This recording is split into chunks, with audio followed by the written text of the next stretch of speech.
My name is Alex Parker. I am a digital content producer with Atlanta News First. Today, I am talking with Ann Vitale, president of the board of PFLAG Atlanta, which is a support group for friends, allies, and members of the LGBTQ plus community. And I'm talking to her about what trans travelers can do as we enter the holiday season and as they're going through an airport and how their families might be able to support them. So just to start off, Anne, why does this matter? Traveling is stressful. Traveling at the holidays is more stressful.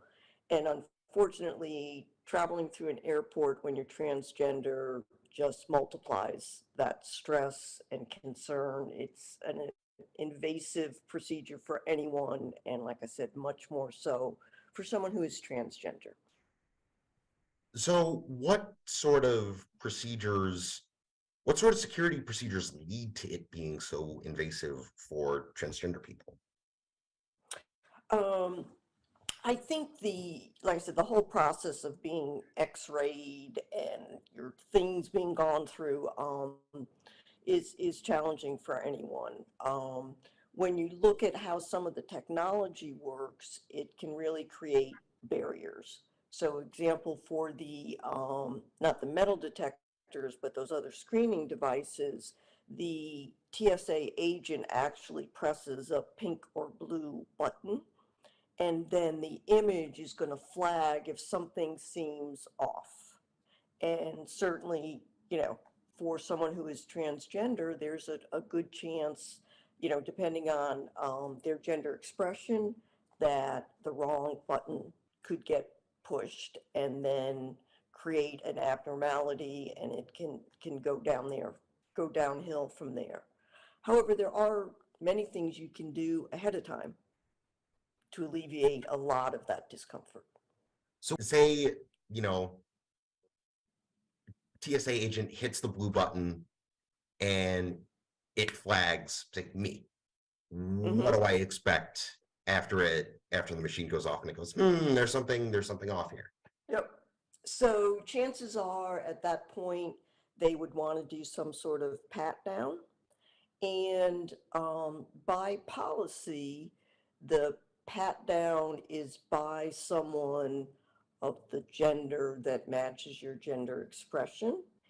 And you always have the option of requesting a specific gender person to do that pat down. And you also have a right to have a witness present if you want to do that in private. Um, but ahead of that, there's some things you can be doing. If you have TSA pre-check, you're way ahead of the game. There's the ability to have your proper gender on your TSA identity. Important to have the name, if you have a known traveler number, and your date of birth correct. That's really what they care about. But it's very easy to make that adjustment ahead of time. And even beyond that, there's a program, TSA Cares, it's called, and you can request an escort. 72 hours in advance, you can ask for a support specialist to meet you at the airport and walk you through TSA. And you can do that, if you're a single parent traveling with kids and you just don't have enough arms, a medical issue. So there's any reason that you can request that. So that's an option, like I said, 72 hours ahead of time. There's also a TSA notification card, which is what it sounds like, an actual card where you can write in why you think there might be an issue, and hand that to the TSA agent. So again, that's going to hopefully forestall any issues that might come up. So just for people who might not know that might be watching, what is TSA PreCheck? So TSA PreCheck is a program where you pay for it, or a lot of credit cards allow you to get credit for that. But it's $78 for 5 years, And what pre-check does is those are the people that don't have to take off their shoes, you don't have to take your computers out of your bag, you can leave a coat on. So it is the ability that you've been pre-qualified. So they'll do some checking, I believe it's fingerprinting, and it kind of gives you a pass through standard security. And like I said, if you have that, you can update your file with the appropriate gender very easily. And, just to sort of drive home uh, why getting something like pre-check matters, getting that proper gender identity on your card. And to my knowledge, pre-check sends you more through a metal detector than an actual scanner. It does generally, that's correct. So that's going to now cut off those issues with the scanners. Um, and like I said, you just kind of well, plus you get to be in a different line and it normally goes faster. So that's always a good thing. Um, so might be worth if you can to make that investment to just cut some of that stress out of the system. But the other, tools are available with or without pre-check. That idea of having a notification card or particularly having an escort. I mean, and the people that sign up for that kind of position, they get it. They want to be helping people. So I know sometimes we run into TSA agents that don't seem to be helpful. Again, in that kind of role, that's what they want to do. They want to make travel easier. And they're at the airports and they'll meet you and walk you right through. So you Some run, other things, so you run a support program for parents of transgender children. I do. Say you're traveling with somebody who's transgender. How can you support that person as they go through the screening process? Um, again, I think the card would be helpful. The other thing I might do, traveling with a young person, is say something to the agent when you get there. Information can be so powerful, and I know sometimes we're very hesitant to share what is personal information, and in a perfect world, you shouldn't have to. That's what I would recommend. The other thing is keep in mind that if you are under 18, you don't have to have ID. So all you need is your boarding pass. And generally, what I've seen is if an agent is going to ask anything, they're going to ask, where are you traveling to? What that also brings up, if you're traveling with children, I would recommend, if you have a different last name than your child, I would have a document saying that are a parent or have custody. When my sister used to travel with my daughter, again, different last names, I always filled out a form saying that she had the right, because I mean, and particularly in Atlanta, there's a real concern about human trafficking, rightly so. And I'm glad that there is. So, think about having that kind of document available. You can find it online. And again, just to try to get ahead of things and understand your rights. One of the issues is your reservation, right? So if we go all the way back to before you get to the airport, when you're making your reservation, again, name and birth date always need to match. Now we get to gender. So your passport is very easy to use, male, female, or an X marker.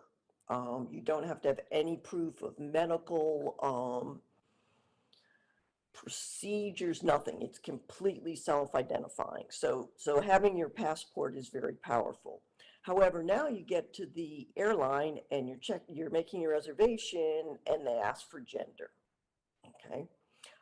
Right now, there's only two US airlines, United and American, that have the option for something other than male or female. So for non-binary or do not wish to disclose. Delta has committed to having it by the end of the year. but we're kind of really close to the end of the year. So that's a little concerning. And then all the airlines have committed to having, flexibility with the gender marker by the end of 2024. I was looking back, and this started in 2019, and looking at articles, I think, like so many of us, COVID really threw the airlines for a loop, and I think they fell behind doing what they wanted and knew that they should do. But the current administration is pushing very, very hard for transgender rights. So I'm very optimistic that the airlines will catch up, whether they want to or not. So let's say that you do everything that you're supposed to, and you still have a bad experience at Hmm. the airport. What Okay. sort of uh, recompense or what sort of steps can you take to rectify what happens? Sure. First, if you're having problems even getting through, I think like so many, customer service situations, ask for a supervisor. I mean, you might just have a, less than 100% educated agent that you're working with. So I would always ask for a supervisor. And as much as you can, try to stay calm. I mean, that's not easy. It's a very challenging situation. And then there are specific, there's a whole section on the TSA site for transgender individuals. And there's a link there to where you can file a complaint. It's against policy. And, let's take advantage of government bodies that are all about the policy, right? And report when it's not done correctly. And this might be a little bit of an odd question. Say you're not with a transgender person, but you're in line and you're in back of a transgender person, and all of these are things are happening. Um, how do you handle that as somebody who's removed from that situation but is still affected by it? Hmm. So, that gets back to what do we do as allies for the community. And it's a little bit tricky because we don't want to, without knowledge, assume that this person is transgender or assume there's going to be some sort of issue. That's certainly not appropriate. I mean, I think what I would do in that situation is if I see something going down poorly, I would ask that person, can I give you a hand with anything? I might just go even say, is it okay if I just stand here with you? Because I think being alone is just the worst feeling, and you just feel like, again, if you're being questioned, you're all alone. It's just you. So that's what I might do, is just kind of ask if the person wants any help, or would you like me to just kind of stand here with you while they figure this out. And what can a TSA agent do to, or what can the uh, agency as a whole do going forward in order to make the experience of going through airport security better for transgender people or non-binary people? Hmm. Um, Education, education, education. I mean, really working to train those people. I like to assume that people are well intended in what they do.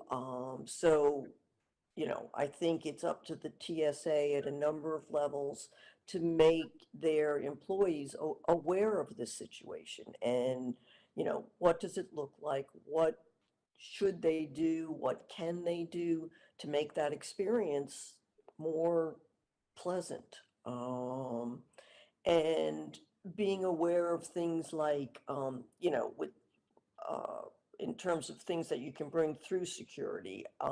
As much as we don't like to pack, take a checked bag, if you've got some medical supplies, you're entitled to bring those with you. And I would make sure, if you're using a syringe or something like that, a dilator, that you have justification for having that. And like I said, if there's anything you can put in and check your bag and feel comfortable, it can take some pressure out. But the main thing is if you have something that you think might be a problem, I'd get in front of it and I'd put that, and I know that's recommended for medications, anything out of the norm. I'd put that in a separate bag, say what it is, and then let it go through the scanners or the x-ray machines. Okay, I think that's everything that I have. Okay. Um, Thank you so much for talking. Uh, Ann Vitale, the president of the board of PFLAG Atlanta, talking about what transgender travelers and their allies can do to make it just a little bit easier to go through airport security this holiday season. Thank you so much for talking. Thank you, and